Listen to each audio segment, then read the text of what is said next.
유치원 3법은 아마 상당수의 분들께는 별로 재미가 없는 주제일 수 있습니다. 딱히 관심도 없고요. 그러나 이 문제는 현 정부의 전형적인 두 가지 정책 기조를 담고 있어요. 첫째, 사유재산에 대한 침해와 약탈. 둘째, 국민들을 갈라서 더 작은 그룹을 희생해서 여론전을 펼치고 표장사를 하는 구조예요. 언론에서는 마치 이 법이 어떤 대단한 사립유치원들의 비리를 근절할 것처럼 거짓말을 하고 있고, 많은 분들이 보셨겠지만 자기가 바로 이 유치원 3법을 통과시킨 장본인이라고 홍보하는 선거 플래카드가 여기저기 걸려 있습니다. 그래서 그냥 넘어가기 아쉽죠. 간단하게 한번 이야기를 해보겠습니다. 2018년 10월에 민주당의 박용진이라는 의원이 언론에 충격적으로 들리는 발표를 해요. 교육부가 사립유치원을 감사했더니 유치원의 설립자가 정부 지원금을 이용해서 명품백을 사거나 성인용품을 구입한 사실이 드러났다는 거예요. 세상에, 유아를 교육하는 기관의 설립자가 정부의 돈으로 성인용품을 샀다. 여론이 대번에 들끓기 시작합니다. 박용진이는 이 문제를 해결하는 대책이라면서 사립학교법, 유아교육법, 학교급식법 개정안이라는 것을 내놓습니다. 이 세 가지가 유치원 3법으로 불리는 법이에요. 이 법이 뭔지 이야기하기 전에 잠깐 다른 이야기부터 할게요. 제주시에서 어떤 어린이집 원장이 지원금을 잘못 사용했다면서 반환하라고 명령한 일에 대해서 2014년에 대법원이 이렇게 판결을 했습니다. 이 지원금은 제주시가 영유아의 보호자에게 지원해준 것이므로 반환을 명령하는 것은 위법하다. 또 다른 판결도 있어요. 2012년에 역시 대법원이 어떤 사립유치원의 원장이 교비를 횡령했다는 혐의에 대해서 사립유치원은 개인이 설립해 운영하는 것으로서 수업료 등으로 조성된 교비는 유치원의 경영자 소유에 속하므로 돈을 임의로 사용하더라도 횡령죄가 성립하지 않는다. 이게 무슨 얘기냐? 두 재판 모두 정부는 유치원에 지원한 지원금이 유치원에게 간 것이므로 정부가 그 용처를 관리하고 감시해야 한다고 생각한 반면, 법원은 유치원에게 지불된 돈은 유치원의 사유재산이므로 유치원이 그걸 어디에다 쓰든 관여할 바 없다고 판결한 겁니다. 실제로 정부가 지원하는 누리과정 지원금이라는 것은 아이행복카드라는 곳에 충전이 돼서 각 학부모에게 지원이 돼요. 그러면 학부모는 그 카드를 가지고 자기가 선택한 유치원에 가서 유치원비를 결제합니다. 그러면 나중에 정부가 그 비용을 정산해요. 건강보험공단과 의사, 환자의 관계를 생각해 보면 이해가 쉬워요. 우리가 의원에 가서 진료를 받으면 보통 4,000원, 5,000원 정도 돈을 내죠. 그건 자부담분이에요. 그 부분을 제외한 진료비의 대부분은 건강보험공단에서 나중에 의사에게 지급합니다. 그런데 그 돈은 건강보험공단이나 국가가 의사를 돕기 위해서 지급하는 보조금이 아니라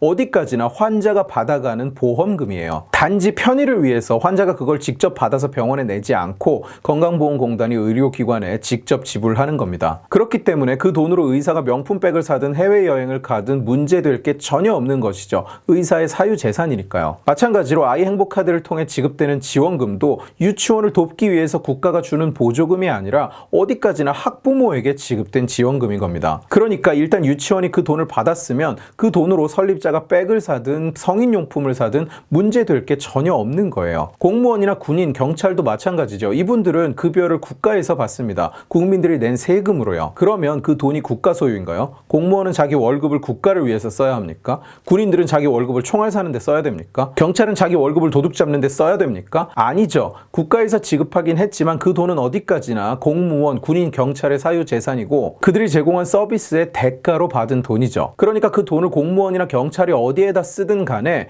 그 돈을 준 국가는 관여를 할 수 없는 겁니다. 다른 예를 들어볼까요? 복지 대상자가 복지카드를 이용해서 음식점에서 음식을 사 먹었어요. 그럼 음식점 사장이 복지카드 정산을 국가에 요청하고 국가로부터 돈을 받겠죠. 그런데 국가가 나중에 그 음식점 주인이 업무상 횡령을 저질렀다고 주장하는 겁니다. 음식점 사장이 그 돈으로 명품백을 구입했다고요. 이게 말이 됩니까? 안 되죠. 국가가 그 돈을 주기는 했지만 그 돈은 어디까지나 복지 대상자에게 지급된 돈이고 복지 대상자가 스스로 선택한 사용처에서 사용한 돈이죠. 식당에서는 그저 음식을 팔았을 뿐이에요. 그런데 지불 수단이 복지카드였을 뿐인 거죠. 이게 잘못됐다는 건 누구나 알 수 있어요. 그런데 이상하게 유치원에 대해서만 괴상한 논리를 내세우는 거예요. 이게 국가가 준 돈이니까 국가가 어디에다 쓰는지 감시를 하겠다고요. 현 정부 들어서 국가가 시장과 기업을 통제하려는 기조가 굉장히 강해졌죠. 그리고 국민을 여러 그룹으로 쪼갠 뒤에 작은 그룹에 손가락질을 하고 마녀사냥하면서 저놈들을 죽이면 여러분들에게 혜택이 돌아옵니다 하고 거짓말로 표장사를 하는 게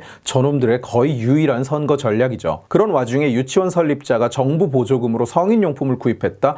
딱 좋은 먹잇감이 생긴 거예요. 그리고 사립학교법 개정안에는 유치원 이사장이 원장을 겸직하는 것을 금지해요. 유치원 이사장은 유치원은 급여가 없는 명예직입니다. 그래서 유치원 설립자들은 스스로가 원장을 겸하면서 유치원에서 월급을 받아가고 있었어요. 그런데 이 법 덕분에 이제 유치원을 설립한 사람은 명예직인 이사장 직함만을 가질 수 있을 뿐 원장이 될 수 없습니다. 그러니까 설립자가 자기 돈으로 설립한 유치원으로부터 급여를 가져갈 수 없게 되는 거예요. 이 겸직금지 조항은 현재는 법인인 사립 유치원만을 대상으로 합니다. 개인이 설립한 유치원은 대상이 아니에요. 그런데 서울시 교육감 조희연이는 원화가 200명 이상 되는 사립 유치원은 강제로 법인으로 전환하도록 하겠다라고 이야기를 해요. 판이 어떻게 돌아가는지 아시겠죠? 세 번째는 학교급식법 개정안이에요. 사립 유치원의 급식은 현재 각 유치원이 알아서 결정하도록 되어 있습니다. 그런데 이번 개정안은 사립 유치원도 정부 심사를 통과한 업체만을 사용하도록 바뀌었어요. 명분은 이를 통해 저질 급식을 막는다는 겁니다. 그런데 육아정책연구소의 조사에 따르면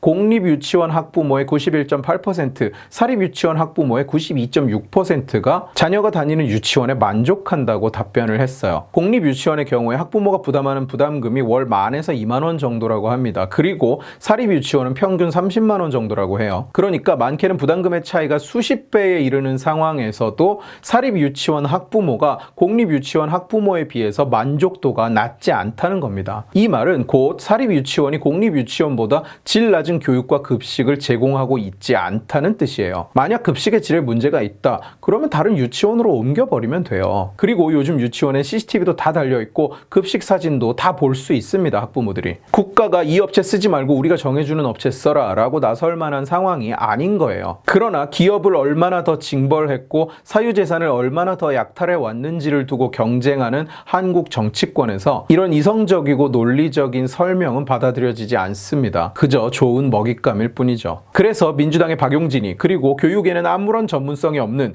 교육계와의 연계라고는 어렸을 때 선생님이 되고 싶었던 적이 있다 뿐인 교육부 장관 유은혜가 나섭니다. 우선 저 명품백 성인용품을 가지고 여론 재판을 한판 해요. 그리고 나서 법을 개정해서 터는 거죠. 심지어 사립유치원의 이사장들이 이렇게는 유치원 운영을 못하겠다면서 폐업을 한다고 하자 교육부 장관 유은혜는 유치원을 폐업하면 처벌하겠다고 합니다. 수입이 발생하지 않는데 왜 사업을 할까요? 수입이 발생하지 않는데 시장에 신규 사업자가 진입을 할까요? 신규 사업자는 없고 기존 사업자들도 죽지 못해 사업을 억지로 하고 있는 분야에 무슨 경쟁이 있고 무슨 혁신이 있을까요? 그리고 사립유치원이 전체 유치원생의 75%를 책임지고 있다는 사실을 생각해 볼 때 경쟁과 혁신이 없으면 그 피해가 누구에게 돌아가겠습니까? 유치원 주인들만 피해를 보고 학부모나 유치원생은 마냥 행복해질까요? 아닙니다. 유치원 3법의 가장 큰 피해자는 기존 사립유치원 시스템에 매우 만족하던 92.6%의 학부모들 그리고 유치원생들이에요. 그게 저놈들이 우민들을 대상으로 조삼모사 표장사를 하면서 벌인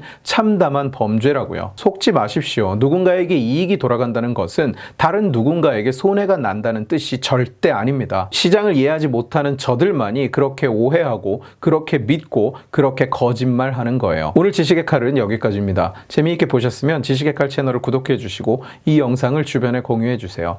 여러분들이 공유해 주시면 설득은 제가 하겠습니다. 고맙습니다. 지식의 칼 채널의 멤버가 되어주세요. 여러분들이 보내주시는 멤버십 후원은 지식의 칼 채널을 유지하고 개선하고 또 확장하는 데 큰 힘이 됩니다. 고맙습니다.